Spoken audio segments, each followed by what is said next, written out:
So I guess we'll do the hair knot first. Found this in the street. I just finished washing it. Maybe I'll use some more napkins to strip it. So the reason why we're here is because someone just said, one of my hostess just said, because you're stupid. And I'm like, maybe I'm on the stoop, and maybe I have a mind.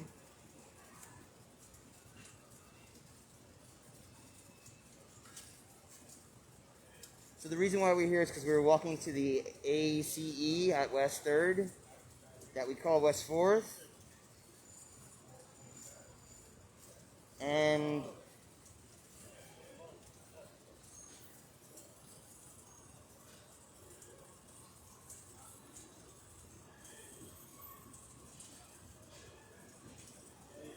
there's a part of me that's saying, man, I miss that girl, but I don't feel it.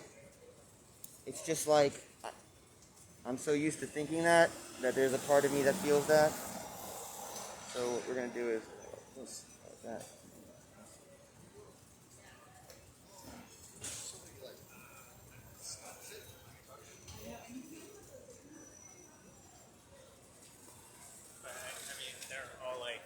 So the reason why we're here is because we had a nice conversation, and we're on our way to West 4th, and we were like, well, let's sit here and do another session.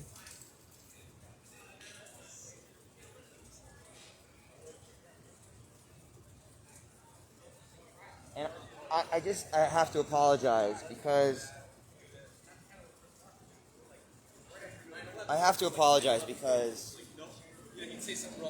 I try really hard to make coherent live streams, and then I look at them and they're all over the place, and I apologize. But my speeches or whatever, part of the reason why they're all over the place is because I don't know who I'm talking to, you know what I mean? What kind of audience can I possibly imagine in 2021, 2020, whatever it is, right? 2021. I saw this little poster for a band, and it was the name of the band, and then their album was "We Hate the Name of the Band," and then the subtitle to the name of the album was "We Really Hate These Guys." Man, we hate. It's that's how much of a. And it's funny because people don't know how to think. A lot of people don't know how to think. Not everybody, but more. I'm so surprised at how obscure the scientific method can be among the bodies.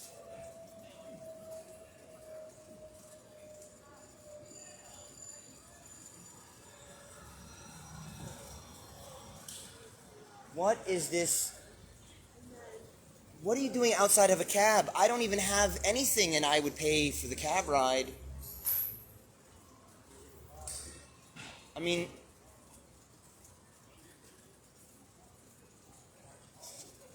usually I apologize to them for not kidnapping them. I'm like, I'm sorry, miss. I'm sorry that I don't have the resources to love you according to what you would prefer. I think that it has been established against the reeing, and it has been established against the slander of my speech, that if it's up to me, that my preference would be what is commonly referred to as a date. That would be my preference. And I think if we would like to be super duper coy, and I don't like being super duper coy because I would rather just say that you prefer a ravaging, but I think that it's called being swept off your feet.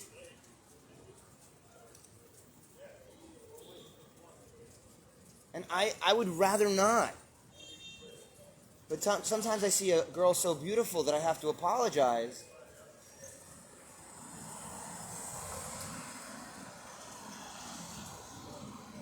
Especially in these modern times where, if it doesn't identify as an individual, if it doesn't identify as an individual, and if it doesn't present as an individual, then I just refer to it as a body or the bodies.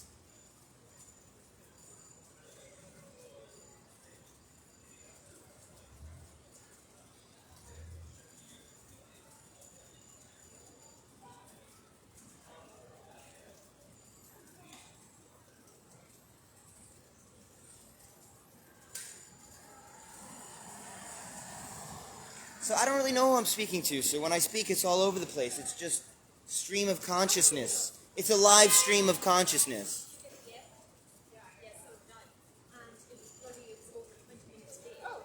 Irish accent.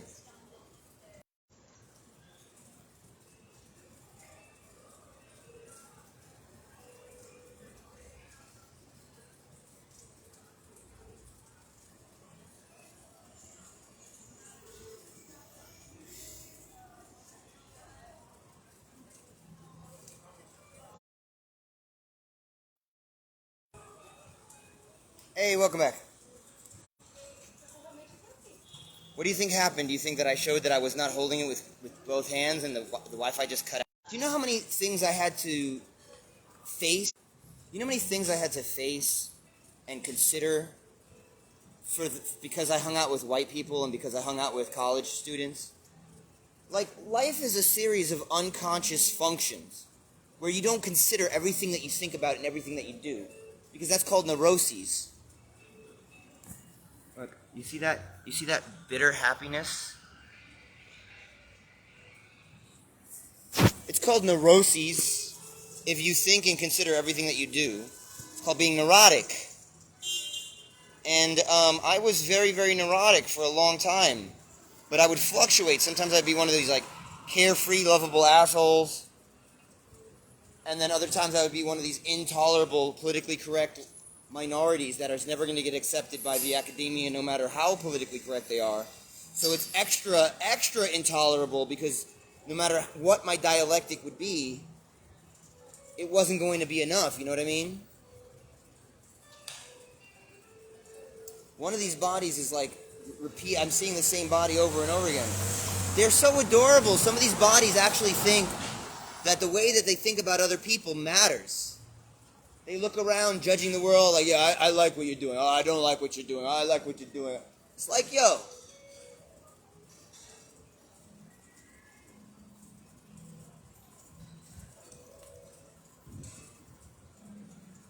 It's adorable. It's adorable. Seeing you with your chin up, looking around like you're judging.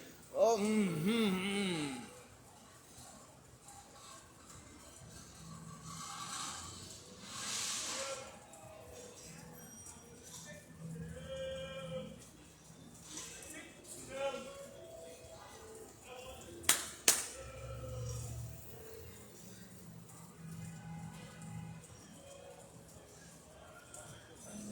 So I met someone here the last time I did this.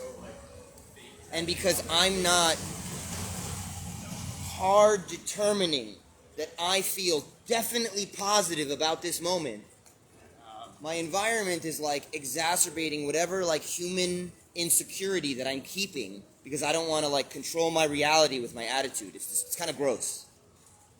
So because I have like a little bit of like human insecurity of like being a human being, there's like people without masks, walking like more, too close. I could put a mask on, actually. I'd rather put a mask on, to be honest with you. The last time that I was sitting here doing this, I had a mask on. People like talk bad about masks, but I'm so unloved that I just like that something's touching my face. It's like this feels like nice and cozy.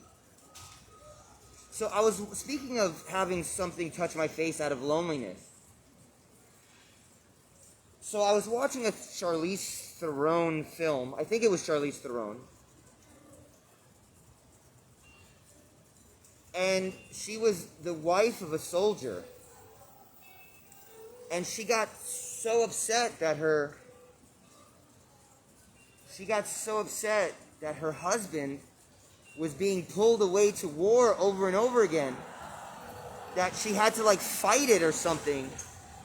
And she said, I'm not going to spend another 6 months without my husband touching my face. And all of a sudden I was like, you mean this horrible pain that I'm always experiencing from being unloved can be spoken out loud?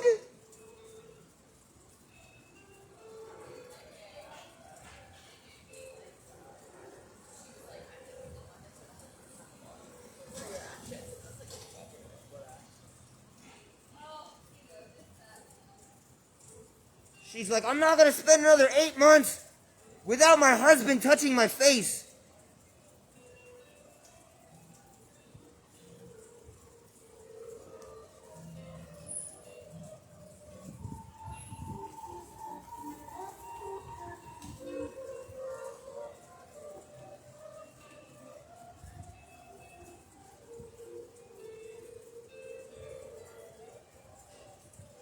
And of course, when I was watching the film, I was incredibly physically, I don't even know if lonely is the word, in pain. Full body menstruation, you know what I mean?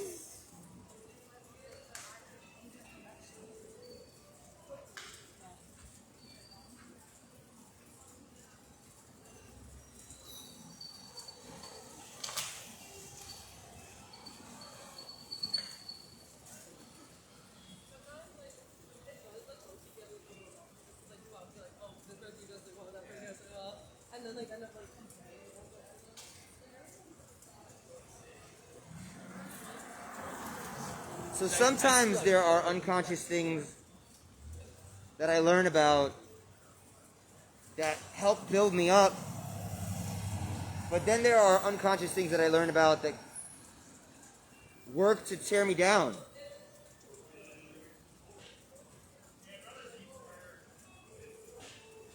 Like, has anyone talked about what it's like to be from Queens and to hang out in Manhattan? Yo. Mic check.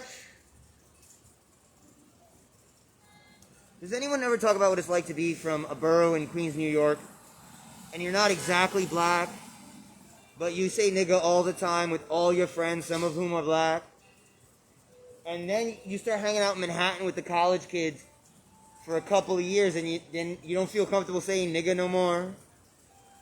And then they look at you like, yo, are you allowed to say nigga? I'm like,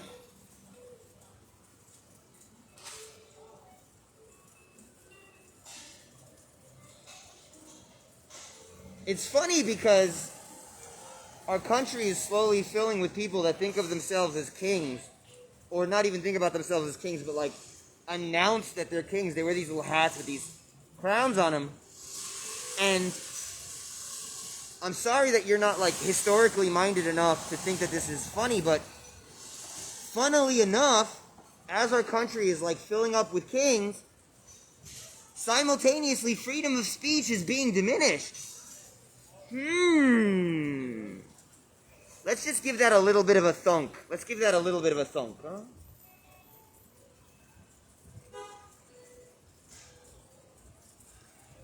Kings, an increase of kings, and a decrease in freedom of speech. An increase of kings and a decrease of freedom of speech.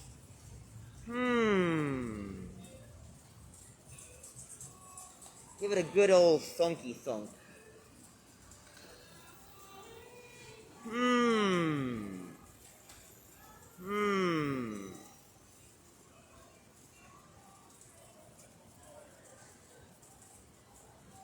An increase in kings and a decrease in freedom of speech.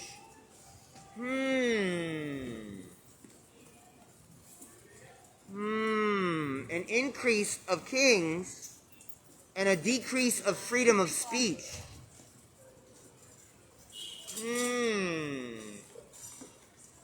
An increase of kings and a decrease of freedom of speech.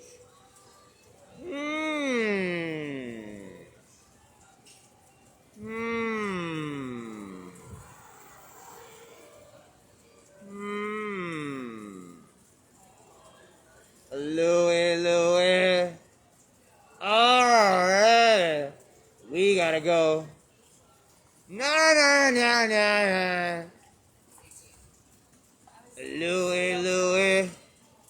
Oh, baby, now we gotta go. Na na na na na.